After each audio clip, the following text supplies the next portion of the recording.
Vous suivez très bien. Bon, bref, je veux dire que ces personnes-là sont les pèlerins de la sainteté.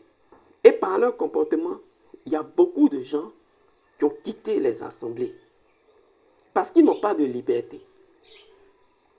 Ils ne peuvent pas vivre.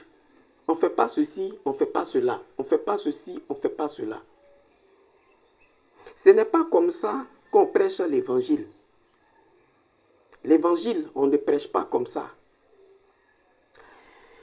Je vais prendre un passage pour expliquer quelque chose. Parce que, aussi, ça dépend. Si tu t'es appelé et si ce n'est pas Dieu qui t'a envoyé, que tu t'es envoyé, ça dépend. Quand Dieu aussi t'envoie, il te donne une certaine sagesse.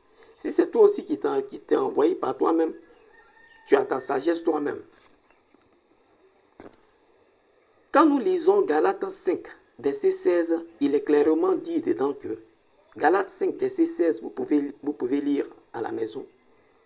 Il est dit, marchez selon l'esprit et vous n'accomplirez pas les désirs de la chair. Parce que les désirs de l'esprit sont contraires à ceux de la chair. Et les désirs de la chair aussi sont contraires aux désirs de l'esprit. Vous suivez très bien. Quand on prêche Christ à quelqu'un, on emmène cette personne-là à se donner au Seigneur. Le but, c'est de rechercher, c'est d'avoir le Saint-Esprit. Vous suivez très bien. Le but, c'est d'avoir le Saint-Esprit qui est le gage de notre salut pour que cette personne-là soit sauvée. Quand cette personne-là croit au Seigneur, le but, là, c'est qu'elle reçoive le Saint-Esprit. C'est comme un tapon pour la sceller. Pour sceller son âme pour le jour de la rédemption.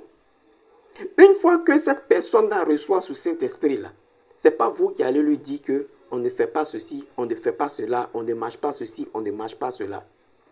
Ça va venir de son propre cœur. Ça va venir de son cœur. L'essentiel, là, c'est de garder la personne, prier avec la personne, jusqu'à ce que la personne puisse avoir le Saint-Esprit. Et le Saint-Esprit, maintenant, va la conduire. Parce que ce n'est plus elle qui va vivre, mais c'est Christ qui va vivre en cette personne-là. Comme Paul le disait, je crois, dans Galates, oui, il dit, ce n'est plus moi qui vis. Si je vis, ce n'est plus moi qui vis, mais c'est Christ qui vit en moi.